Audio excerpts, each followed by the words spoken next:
Well, I didn't necessarily start with cars. I originally started with dirt bikes.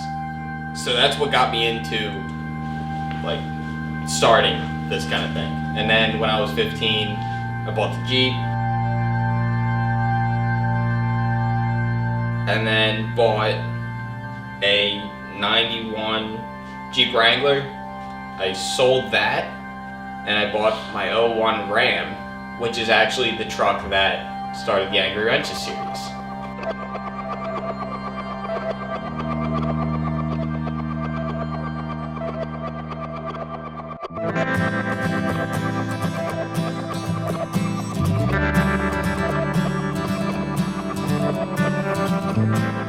I have this business called Last Chance Garage. I started it 20 years ago.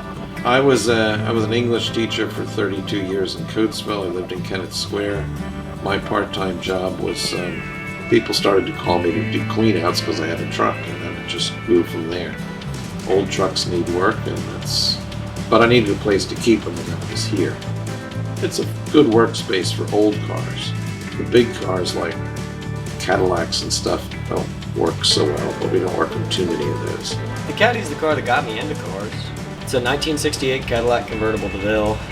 Really weird car. I've seen one other one like it that survived the years like that. When I was a kid, going up to see my grandfather, bombing up and down around Delco and up around the Blue Route with him, and that was what got me into cars. It was just awesome. But my grandfather went on and got Parkinson's and was no longer able to drive it, and has since passed. And at that point, I was a young kid, and there was no collector value to those cars at all. And my uncle kind of talked the family and my family into stashing the car up with me until I got older. Just thinking, oh, he'll definitely still be into it. He's 6 years old now. He loves cars now. It'll be great. My dad and I kicked around the idea of getting something for years, but we had nowhere to keep it, especially before we moved here. And we kicked around the idea of getting something. My dad's really into like the stereotypical baby boomer cars. If you go to a car show, all the things that you're gonna see. His first car, it was a Volkswagen Beetle. And then one day I came downstairs and he showed me on Craigslist an ad for a 68 Volkswagen Beetle. I brought it home. The day we brought it home, I got it running. I ended up taking it around the neighborhood and I opened it up one time and the motor let go and it blew up. And at the same time, my dad's landlord at the shop came in and said, my father-in-law has a 40s car. Would you be interested in a project? I said, I don't know, we'll go take a look at it. We brought it home and we literally just hit the key and it got it running. Like, it needed relatively nothing to get it running. I had no intentions of buying that car. I had no intentions of looking at a 40s car. Before I had that car, I really wasn't into 40s cars. You end up falling into these circumstances that you never naturally would put yourself into.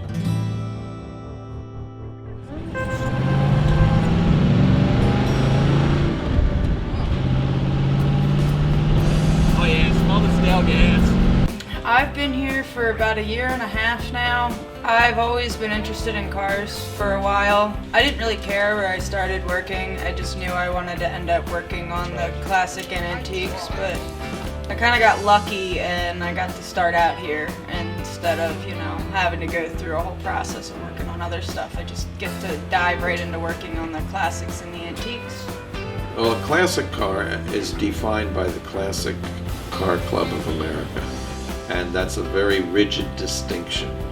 Some people say I have a classic and that, 67 GTO. Nope, you don't have a classic. You don't. You have an antique car. You have a muscle car. You don't have a classic. Sorry. They just, I don't know, they've got different characteristics. I love the body lines. They're not basic. They don't look like every other car out there. They're all different. They all operate different but the same. I don't know. They're just different quirks to it, and I like it better. I like the way they look better. It's a niche. It's a niche, and the market that's into it is aging. The guys that are into this, like this, in this sense, are aging. I mean, here, it's so much like stock original. It's rarely I see a car in here that doesn't still have points. And I mean, a lot of them are over 100 years old and also have magneto ignition systems. And it's not it can be a snob thing, but it's become sort of less of that lately. People are now willing to open their car, instead of saying do not touch. They realize that if they let a kid get behind the wheel of a car, and blow the horn once or twice, or let his family sit in it, and take a picture of them in the car, that it sort of builds the hobby. It's a friendlier hobby than it was 20 years ago.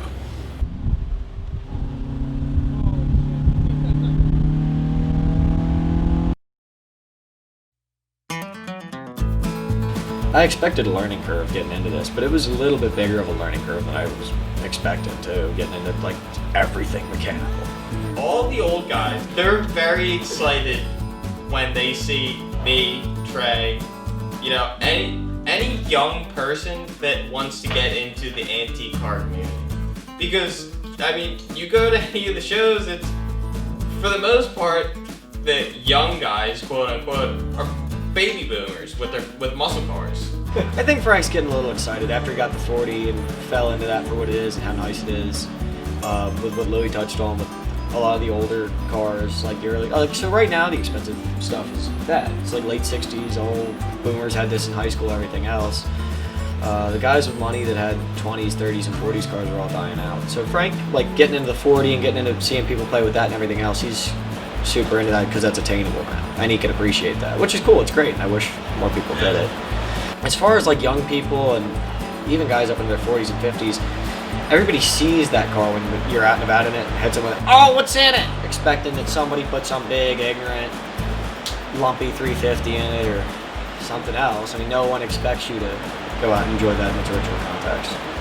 The funnier part of that about Frank is when he answers them what's in it, like, oh, it's a flathead. Their face kind of twists up. They're like, what the hell is that? I rolled the Model A to AutoZone in Claymont, and some guy came up to me and he says, what's that thing worth? And I was like, I don't know, probably 8 to 12 grand. They're not as expensive as people think. When I told him that, he was shocked. They're not worth that. But that's the thing that people don't understand. It's not as expensive to get into this kind of car culture as you would expect.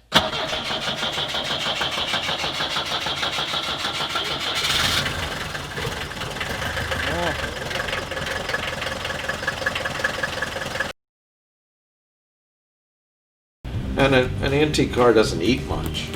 In Pennsylvania, you buy an antique plate once. You don't need to go to inspection, so you just need a place to keep it. That's the main thing. Keep it out of the weather. I'm a real stick for originality and everything else. I don't like hot rods. I don't like kids and LS swaps or late model imports or any of that. This is really neat. There's probably not a whole lot of this out there. Like, I never would have gone out and looked for a 40s car or a 1940 Ford, especially not a sedan. Out of all the lineup, all the buys that you could have gotten in 1940, that is the most undesirable one. Because nobody really wanted them. They were like your average guy's car. Everybody really likes coupes and business coupes because it's your stereotypical hot rod. Modern day hot rodding, today's hot rods are how much can you spend? How big is your wallet? It doesn't mean anything. All that means is that you had the biggest bank account. That's all that means. You had the money to make 1,000 horsepower. Where that's not what we're about. We're doing everything on the cheap. Like, we're trying to put together cars with what we have and trying to just build with things that is readily available or easy to find or we can fix. Most people, they get into cars and want to work on cars, want to work on, more of the sports cars, more newer stuff. They want to, soup up Hondas or Subarus or, all that fancy stuff with all the bells and whistles. They have an appreciation for the old stuff, but they don't want to work on it because, most people don't want to work on carbureted stuff. This is a dying art. The millennials that are getting into it, like I said, this business is based around enjoying these cars in their original context. not to speak poorly of my own generation, but my own generation's a little bit of a letdown with the car community, the H2OI type culture, and not really knowing about cars, but just wanting to go out there and make a whole lot of noise with two-step and just ignorant.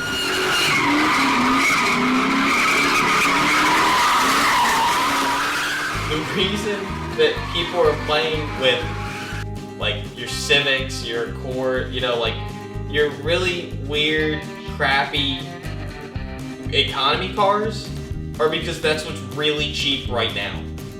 The newer cars are all fuel injected, so, you know, it's a lot easier. They're a little more reliable, but carburetors are reliable as long as they're built right and you keep up with them. I mean, good Lord, most people don't even know how to drive a manual anymore, or even know when to shift without an RPM gauge. Like, that's, you look at a vehicle without an RPM gauge, and these kids that, you know, at least learned how to drive one are like, I don't know what to do. When do I shift? Like, they don't know how to listen to the engine, they just kind of do.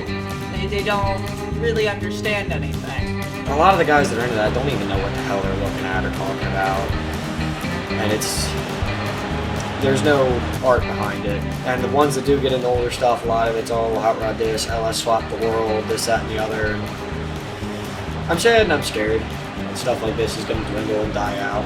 Well, there is the aging of the hobby, and as such, the more valuable cars from the 20s and 30s are now affordable, even some of the 40s, because people, younger people want to drive their cars, keep up with traffic and stuff like that. Flat out at 47 miles an hour.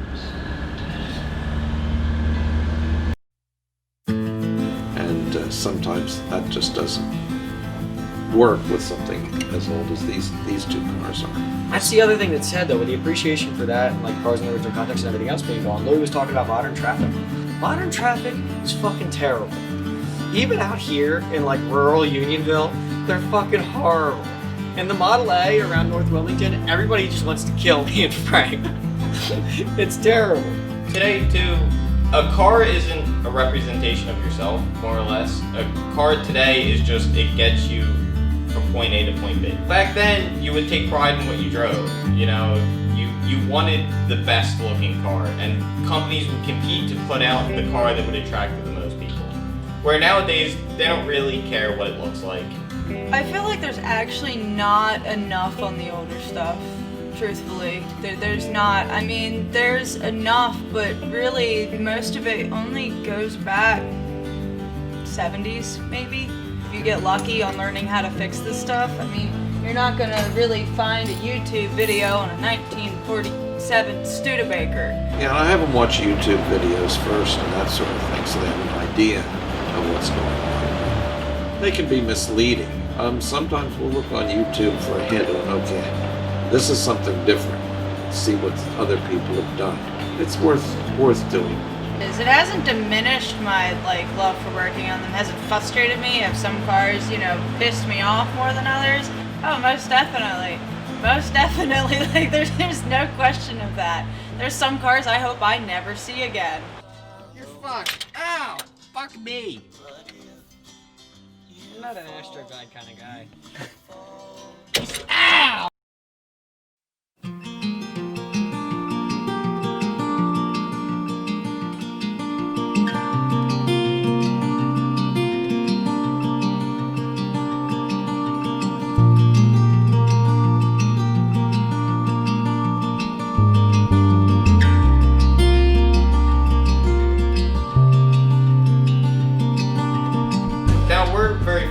Because through Last Chance, we get hooked up with a lot of car shows that are full of things that we're into. You've back to the teens, and then 20s, 30s, 40s, 50s cars.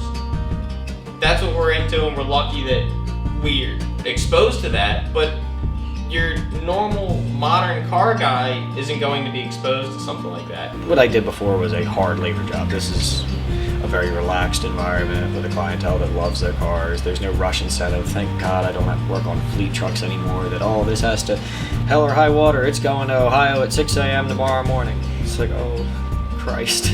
I don't know, I enjoy it. I like it. I like the fact that you actually have to think about what you're doing. You don't just go through the motions every day. because every car is different. And you never know what you're gonna walk into. I love it. I'm fortunate to be here. I'm fortunate to be somewhere where I can make a living playing with this stuff, and where there's a customer base that's into this and following this. Until Trey got his job at Last Chance, I had no one to go to other than the internet to find information and things to look for on my car.